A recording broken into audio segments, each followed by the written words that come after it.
In April of 1990, the Detroit Lions made a decision that looked historic on paper and fractured the building behind closed doors. They selected Andre Ware, the first black quarterback to ever win the Heisman Trophy, 7th overall in the NFL draft. A moment that should have symbolized progress instantly became something far more complicated, because not everyone wanted him. Ware didn't enter the league as a project or a long-term plan. He entered it as a compromise, a pick that split the front office from the sideline, belief from doubt, symbolism from commitment.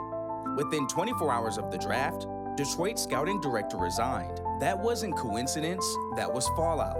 This is where the story usually gets lazy. The word bust gets dropped, stats get skimmed, context disappears, and the NFL quietly moves on. But what if Andre Ware's career didn't fall apart on Sundays? What if it unraveled in meeting rooms, in disagreements, in decisions made before he ever took a snap? Ware arrived with one of the most dominant college resumes in football history.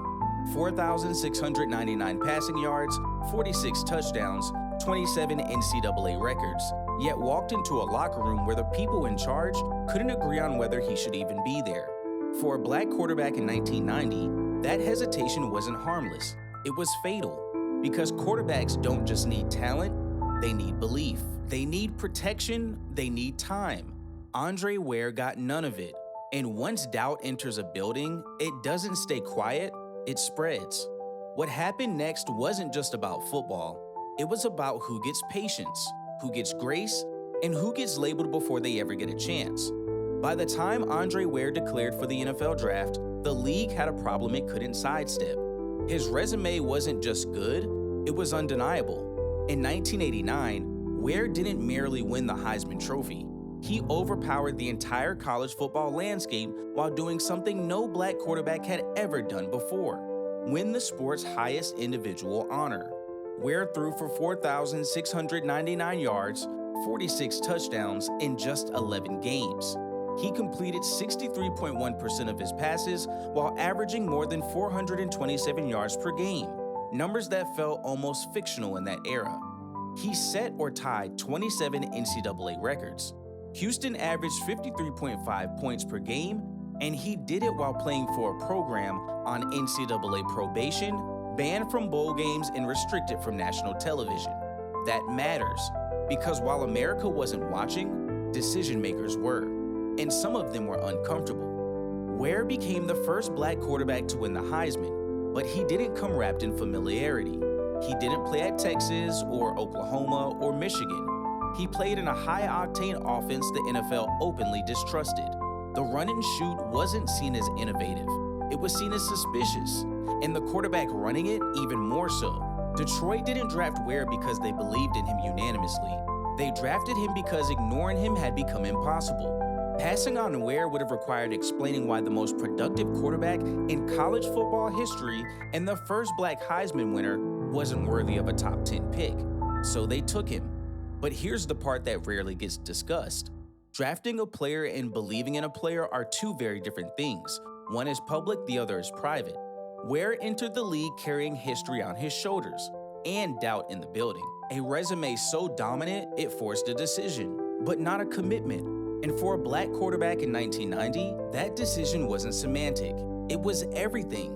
Because when belief is conditional, development becomes optional. And Andre Ware was about to find out what happens when a quarterback wins the draft, but loses the room. The night Andre Ware arrived in Detroit, the decision had already been made, just not unanimously. On the surface, the Lions looked bold, progressive, willing to embrace the future. But inside the organization, the pick exposed a crack that never healed. Head coach Wayne Fontes pushed the selection through. The scouting department didn't. In fact, the disagreement was so sharp that Detroit's scouting director resigned the very next day. That detail is usually treated like trivia. It shouldn't be. Front office resignations don't happen over minor differences. They happen when philosophy collapses. Ware walked into an NFL building that couldn't agree on what he was or what he was supposed to become. That matters more than fans realize. Quarterbacks are the one position that cannot survive divided leadership. They need alignment between ownership, front office, coaching staff, and locker room. Ware had none of it. From day one, he wasn't the guy, he was the argument. And arguments don't get protected. Barry Sanders was the franchise jewel. The offense was still designed to run through him. The coaching staff trusted familiarity over potential, comfort over transition. Ware wasn't asked, how do we build this around you? He was asked, can we fit you into what already exists? For Black quarterbacks in that era, the question carried weight. Fit meant compliance, fit meant limitation, fit meant you adjust, not the system. Ware didn't fail in practice, he didn't implode in camp, he simply existed in a space where belief was fractured. And when a quarterback senses hesitation from the people calling plays, deciding depth charts, and setting the tone, confidence doesn't grow, it shrinks. Every rep becomes a test, every throw becomes evidence, every mistake becomes confirmation. Detroit didn't lose faith in Andre Ware after he struggled. They struggled to believe in him before he ever started. And when a locker room senses that divide, it chooses sides quietly.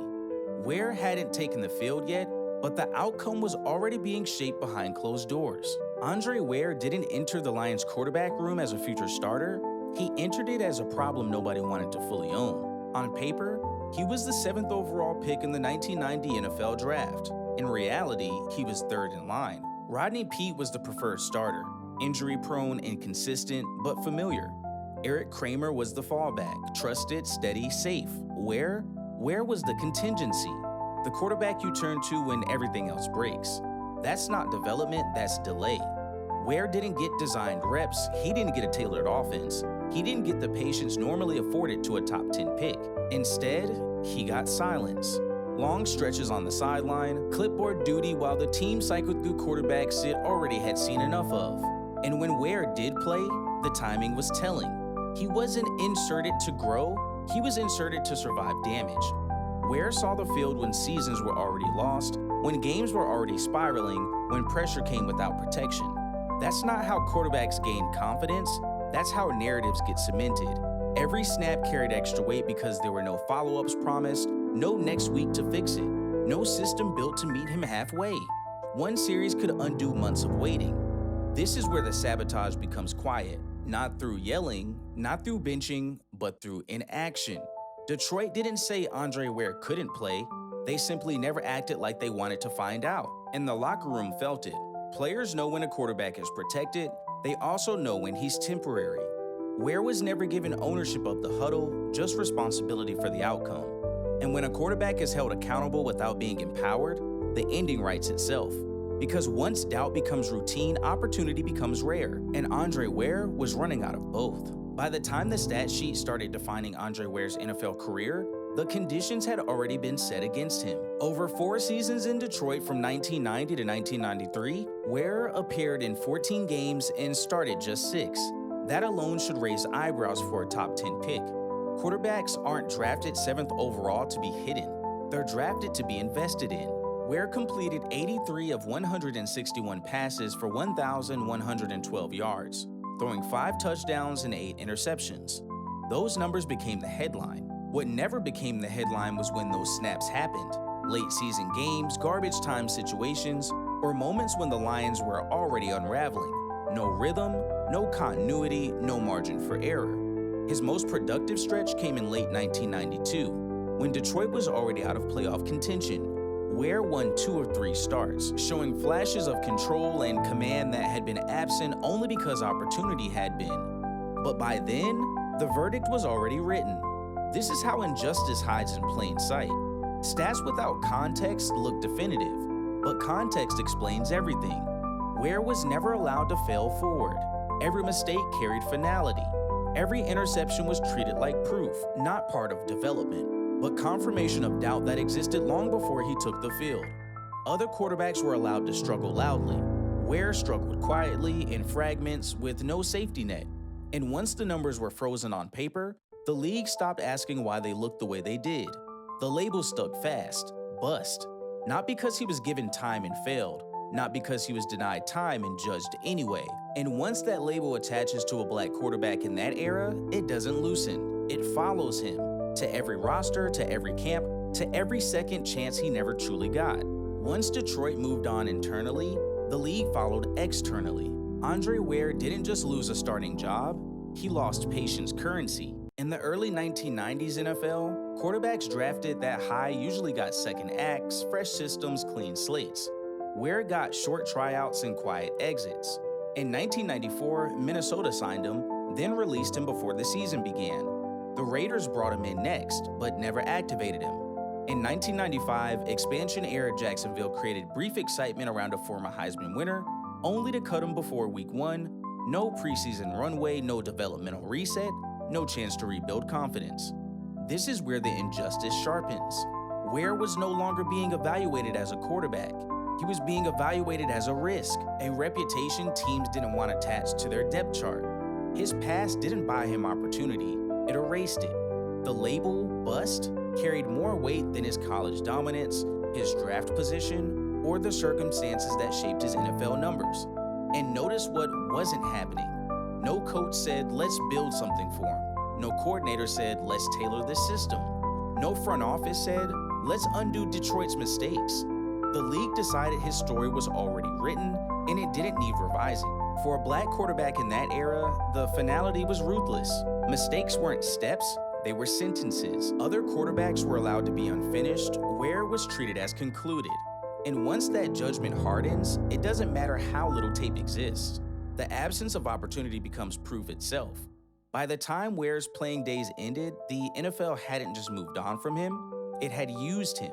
Used his career as shorthand, used his failure as explanation, used his name to avoid harder questions. And the most damaging part, those questions were never about Andre Ware alone. They were about who gets time, who gets belief, and who gets left behind once doubt enters the room. By the time Andre Ware's NFL career quietly ended, something more damaging than failure had taken place.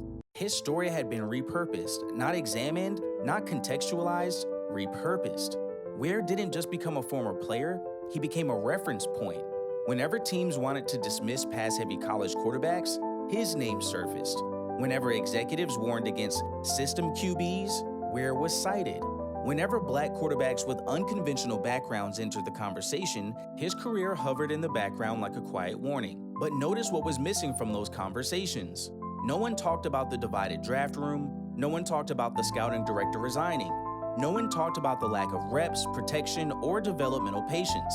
Those details were inconvenient, because if you acknowledge them, the story stops being about a quarterback who couldn't play, and starts being about an organization that never committed. Ware's failure served a purpose. It reassured the league that it didn't need to change. It justified old thinking, it reinforced comfort, and it allowed decision makers to say, we tried that already. That's the real injustice. Not that Andre Ware didn't become a star, but that his career was used to slow progress for others. His short leash became the standard applied selectively. His lack of opportunity became evidence rather than a question. And here's the hardest truth to sit with. Andre Ware didn't lose the locker room, he didn't lose the league. He lost a battle that had already been decided. The moment a building chose disagreement over belief. And once that happens, talent doesn't matter because the verdict comes before the snap. Andre Ware's story isn't just about a quarterback who didn't make it. It's about what happens when talent enters a building that never fully wanted it. When belief is divided, development doesn't stall, it collapses. And for black quarterbacks in that era, collapse didn't come with second chances or rewrites. It came with labels that followed them forever. Ware didn't walk into the NFL on equal footing. He walked into skepticism, silence, and a system that asked him to prove everything while being given almost nothing. His career became a warning, not because he lacked ability, but because the league needed an example that justified staying comfortable. That's why telling these stories matters. Old school Sundays exist to bring forgotten context back into the light, the parts history leaves out when it gets inconvenient. And if you believe these legends deserve more than footnotes, rep the era properly with the throwback-inspired gear from the Old School Sundays jersey store. The link is pinned in the comments. Because history didn't fail Andre Ware, it failed to stand behind him.